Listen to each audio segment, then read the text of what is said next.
Hello friends, welcome to my channel all job notification. Friends, आज हिमाचल प्रदेश का clerical का exam था एक। ठीक है, पोस्ट कोड 918 का। तो इसकी जो सीरीज सी है उसका क्वेश्चन पेपर है ये। तो आप लोग देख सकते हैं कि किस टाइप के क्वेश्चन आए हुए थे। ये जो फर्स्ट पेज है पीडीएफ में, ये थोड़ा रोटेट कर लेना अपने मोबाइल को, ये उल्टा लग गया है। ठीक है, तो ये देखो, ये जीके के क्वेश्चन, एचपी जीके के 50 क्वेश्चन थे।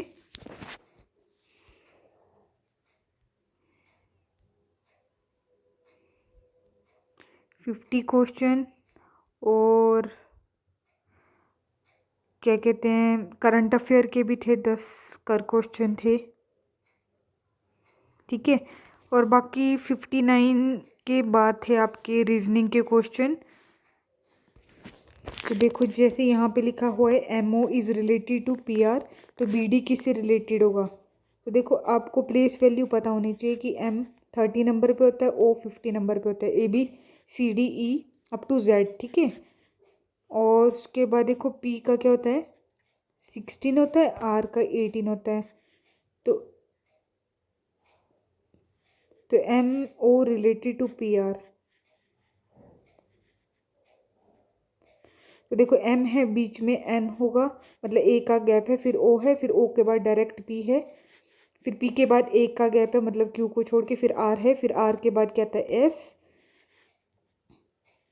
और एक छोड़ के, टी को छोड़ के एस यू आना था इसका, है ना। सॉरी, हाँ, एक minute. M O is related to P R. हाँ, तो जैसे एम ओ किससे रिलेटेड है, पी आर से, मतलब M13 O15 P16 R18। तो देखो, 13 प्लस 1 का गैप है, फिर 15 है, फिर 15 के बाद 16 है, फिर 1 का गैप है 18 है। तो इसी तरह बी डी किससे रिलेटेड होगा। तो देखो, बी और डी, बी का 2 प्लेस वैल्यू होती है, डी की 4। तो उसके बाद डी के बाद क्या आता है, ई, फिर एफ को छोड़ के फिर जी, क्योंकि इन दोनों के बीच में भी एक का गैप है, तो ई जी इसका आंसर आना था। ऑप्शन नंबर डी इसका आना था 60 क्वेश्चन का। 61 मिसिंग सीरीज, इसको तो मैं स्किप ही करती हूँ फ्रेंड्स। अगर आपको आपने ये की है तो आप बता सकते हैं। वैसे तो इसमें नेगेटिव मार्किंग नहीं थी, तो आप लोग कुछ भी टिक कर सकते थे। और how many pair of letter subjugating, तो इसमें पेयर ऑफ लेटर्स बताने थे आपको। तो इस क्वेश्चन को ऐसे करते हैं, देखो, एस यू, पहले आपको सब्जुगेटिंग, TIN जी, फिर इनकी प्लेस वैल्यू लिख देनी है कि S19 होता है U21 पे, B2 J10 U21 G7 A1 T20। उसके बाद I9, ये पूरा नहीं आ रहा अभी देना, I9 N14 और G7। तो आपको फॉरवर्ड और बैकवर्ड दोनों में लिखने थे कि कितने पेयर ऑफ लेटर्स हैं।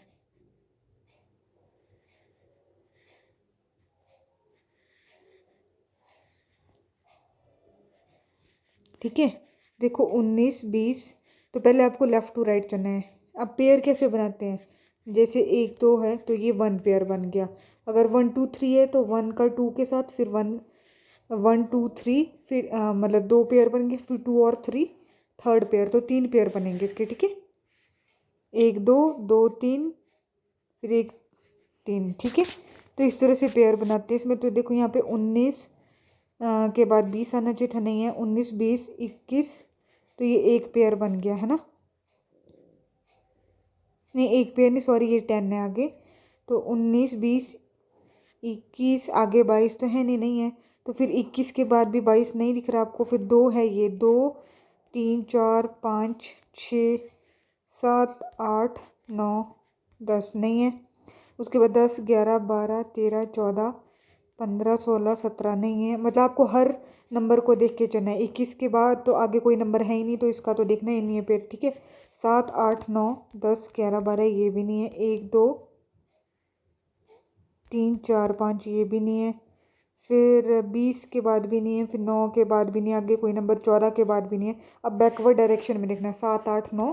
तो ये एक पेयर बन गया, क्योंकि 7 के बाद क्या आता है, 8 आता है, तो मतलब एक का डिफरेंस है, और फिर 9 आता है। ठीक है, तो 7 8 9, एक ये तो बन गया, 7 8 9 9 10 11 12 13 14 15 16 17 नहीं बना। फिर उसके बाद 14 15 16 17 18 19 20 21 22 नहीं बना, ठीक है। फिर उसके बाद 9 को देख के, तो इस तरह को देख के इसका सिर्फ एक ही पेयर बन रहा था, तो इसका ऑप्शन नंबर 1 आएगा, ठीक है। नाउ नेक्स्ट चलते हैं। एक 63 क्वेश्चन था इसमें, machine is coded as LBBIHOD, then what would be the code of SLTMFNB। देखो मशीन है ना, MACHINE, इसको अगर कोड किया है LBBIHOD,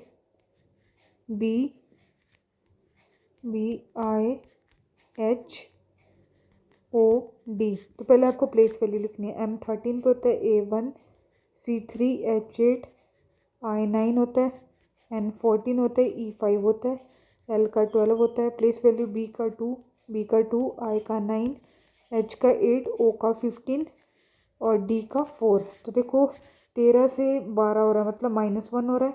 उसके बाद 1 के बाद 2 हो रहा है तो +1, फिर 3 के बाद 2 हो रहा है तो -1, फिर 8 के बाद 1 तो +1, फिर 9 के बाद 8 है तो -1, फिर 14 से 15 हो रहा है तो +1, फिर 5 से 4 हो रहा है तो -1।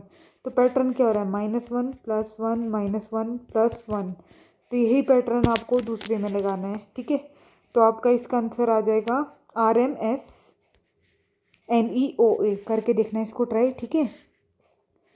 और ये जो क्वेश्चन नंबर 64 है फ्रेंड्स, इसमें लिखा है if sand is air, air is called plateau, plateau is called well, well is called island and island is called sky, then from where will women draw water. तो जो women है मतलब स्त्री है, वो जल कहाँ से निकालेगी, कुएं से निकालेगी, ठीक है। तो कुएं को क्या कहा गया इधर,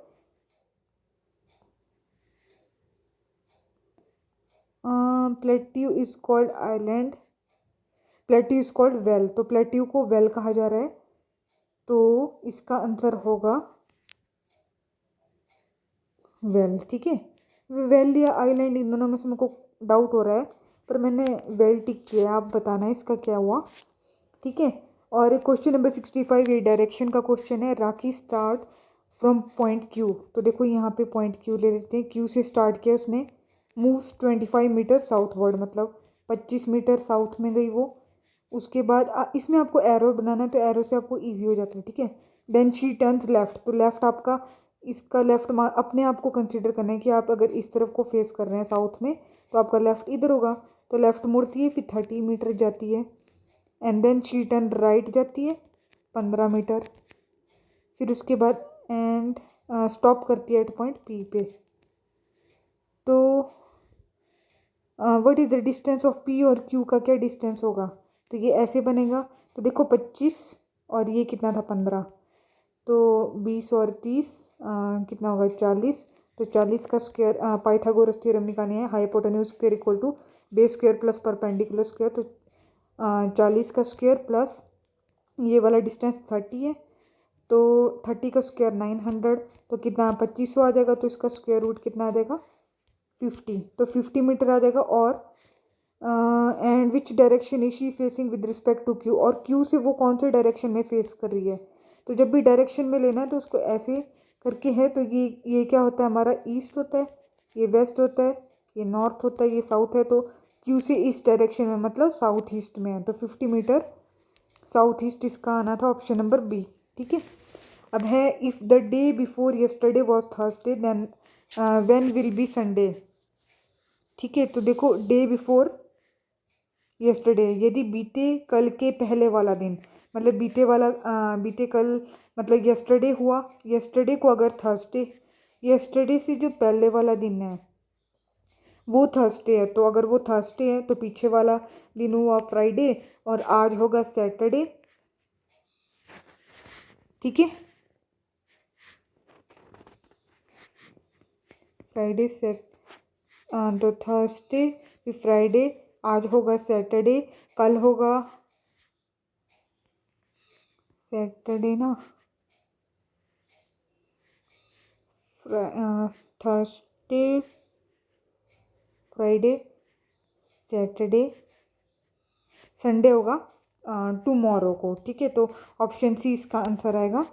और ये क्वेश्चन नंबर 67 रैंकिंग का क्वेश्चन है। इन अ रो ऑफ 29 बॉयज़ हैं एक रो में, जिसमें बोला है विजय इज 17th है फ्रॉम लेफ्ट पोजीशन से, और जो मनीष है वो 17th है फ्रॉम राइट पोजीशन से। तो आपको टोटल नंबर ऑफ बॉयज़ बताने हैं, विजय और मनीष के बीच में कितने बॉयज़ हैं। तो ये कैसे निकालते हैं, total person equal to left plus right -1। लेकिन आपको किसी एक की पोजीशन पहले निकालनी पड़ेगी। तो देखो टोटल पर्सन कितने लिए हैं, 29। विजय का ले लेते हैं हम, चाहे कोई भी ले लो, आप विजय ले लो, मनीष ले लो, कोई भी ले लो, ठीक है। तो विजय की क्योंकि दोनों साइड से पोजीशन आनी चाहिए, तभी हम बता सकते हैं कि कितने पर्सन है, ठीक है। तो विजय की लेफ्ट से कितनी 17 पोजीशन है, राइट से हमें निकालनी है उसकी -1। तो 17 से 1 गया 16, 16 इधर आ जाएगा तो माइनस में हो जाएगा, 9 से 6 गया 3, 2 से 1 गया 1, तो 13 आ गया। तो विजय की पोजीशन राइट से आ गई 13। तो अगर विजय यहाँ से 13th पोजीशन पे है तो इन दोनों के बीच में कितने पर्सन है, तो 14, 15, 16, 3 पर्सन है, ठीक है। तो यही हमसे पूछा था, तो 3 आ जाएगा इसका आंसर। और देखो क्वेश्चन नंबर 68 है, which is different from the rest. तो कौन सा डिफरेंट है, देखो 11, 21, 31, 41। तो 11 का मल्टीपल मतलब 1 से जाता है, ये भी 31 1 जा 31, 41 1 जा 41, मतलब प्राइम नंबर भी आप इनको कह सकते हैं, ठीक है। तो 21 जो है वो 7 3 जा 21, मतलब 7 का 7 से भी डिवाइड होता है और 3 से भी। तो इसका आना था 21, ठीक है। बाकी क्वेश्चन नंबर 69 में, ये क्वेश्चन अभी स्टीनो टाइपिस्ट में भी आया था।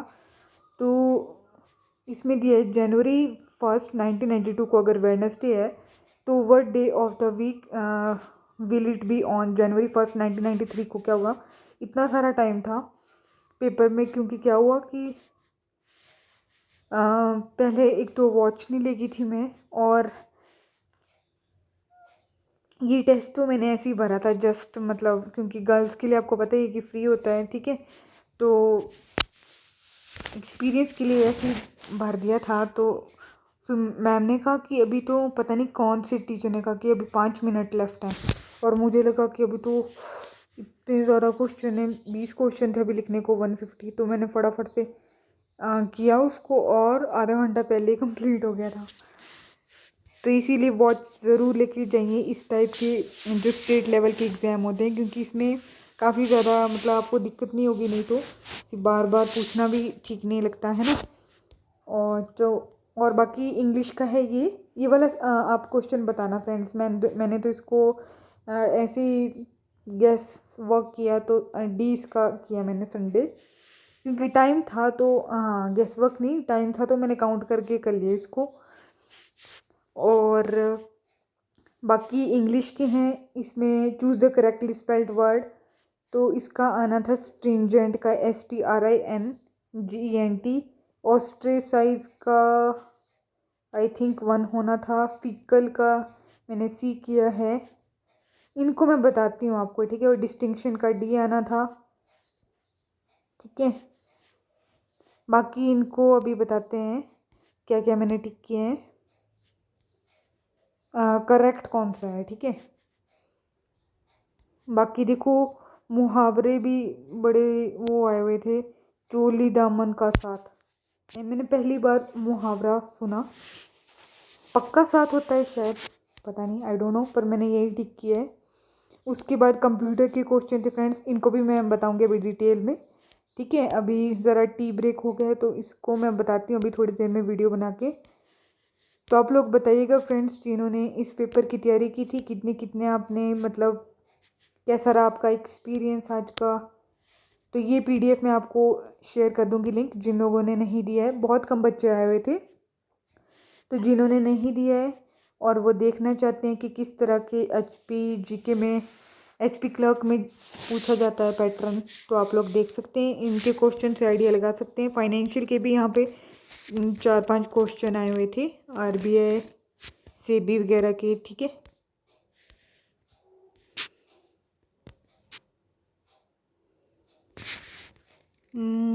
एक सेकेंड।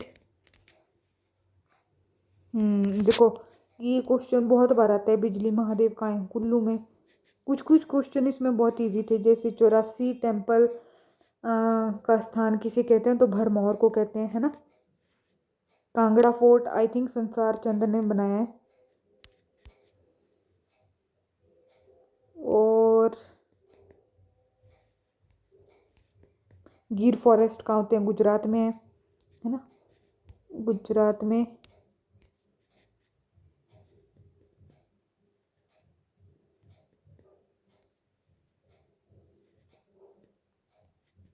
कहाँ गए वो फाइनेंशियल जीके के।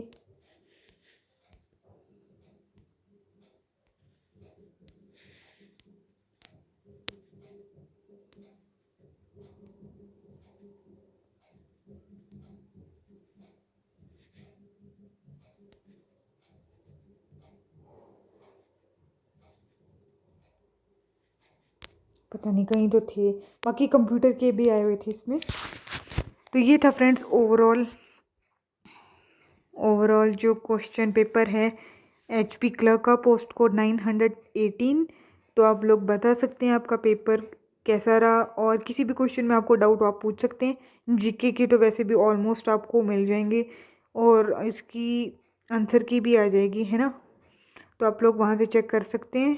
अभी तो यूट्यूब वगैरह पे और चैनल्स पे भी, जहाँ पे आपको जीके स्टडी चैनल है वहाँ से देख सकते हैं आप, या फिर जिन्होंने अपलोड की होगी आप लोग देख सकते हैं जीके का। और बाकी इंग्लिश रीजनिंग मैंने आपको करा दी, इंग्लिश और कंप्यूटर रह गया, और हिंदी, इन तीनों को मैं आपको करा दूँगी, ठीक है। तो बाय फ्रेंड्स, टेक केयर, और प्लीज़ चैनल को सब्सक्राइब कर लीजिए अगर आपने अभी तक नहीं किया है। Bye bye, take care and have a nice day.